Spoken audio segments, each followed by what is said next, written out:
இப்ப விஜய் அவர்கள் இத்தனை ஆண்டு காலமாக அவர் வந்து இந்த வழி, அதாவது இப்ப இந்த அரசியல் கட்சி ஆரம்பிச்சதுல இந்த ஆண்டுலாம் இல்ல, ஒரு ஆண்டு தான் இருக்கு. இந்த ஒரு ஆண்டுல வந்து பாத்தீங்கன்னா அதிகமா அவர் வந்து மீட்டிங்ல கொள்கை தலைவர், முதன்மை கொள்கை தலைவர் அப்படின்னு சொல்லி ஈவேராவை அறிமுகப்படுத்தினா அன்னைக்கு நம்ம விமர்சிச்சோம்.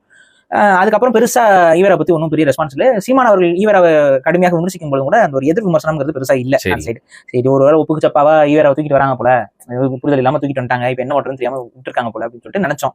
ஆனா இப்ப ஒருபடி இறங்கி என்ன பண்றாருன்னு பாத்தீங்கன்னா, ஈவேராக்கு புகழ் வழக்கம்லாம் எழுதுறாரு. இவர் எழுதுறாரா இல்ல எவனா எழுதி கொடுக்குறாங்க, நியாயம் வேற படுத்துறாரு. அவர் இப்படி சொன்னாரு அப்படி சொன்னாரு, ஏன் சொன்னாரு தெரியுமா? அந்த மாதிரிலாம் வந்துட்டு இந்த பழைய குருடி கதவை தடிங்கிற கான்செப்டை வந்து திரும்ப பேசியிருக்காப்புல. இதெல்லாம் வந்து ஒரு விவாதத்துல வந்து உட்காந்தாங்கன்னா எல்லாத்தையும் உடச்சுட்டு போயிடலாம். ஒரே விவாதம், நீங்க வரணும்னு நான் கூப்பிடல, உங்க கட்சியில இருக்கக்கூடிய யாராவது நல்ல பேசக்கூடிய நபர்கள், இல்ல இந்த கருத்தியல் கொள்கை, உங்க கட்சியோட கொள்கை கருத்தியல் எல்லாம் நல்லா பேசக்கூடிய நபர்கள் ஒரு லைவ் டிபேட்ல இருந்து உட்கார சொல்லுங்க.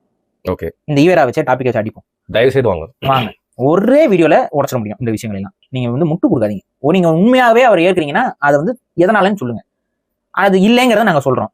அப்படி இல்லைன்னா ஆமா இது ரொம்ப தப்பு, அப்படி நம்ம ஓரம் வச்சிடணும்னு சொல்லி ஓரம் வச்சுட்டு வந்துருங்க.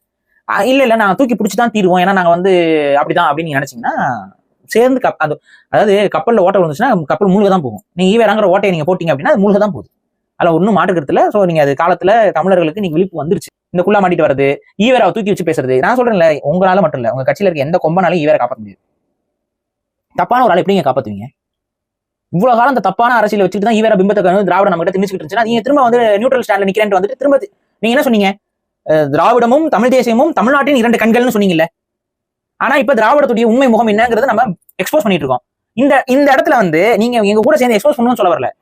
பொய்யான திரும்ப கருத்துக்களை வச்சு நீங்க ஏன் நிப்பாட்ட பாக்குறீங்க? சரி, காட்டு மிராண்டி மொழின்னு சொன்னதுக்கு விளக்கம் கொடுக்க தெரியுதுல. தமிழ் சனியன் என்ன விளக்கம் கொடுக்க போறீங்க? தமிழ் சனியன் விளக்கம் கொடுங்க விஜய் அவர்களே. காட்டு மிராண்டி மொழிக்கு விளக்கம் கொடுக்குறீங்க, தமிழ் சனியனை விட்டு ஒழினாரு என்ன பண்ணலாம்?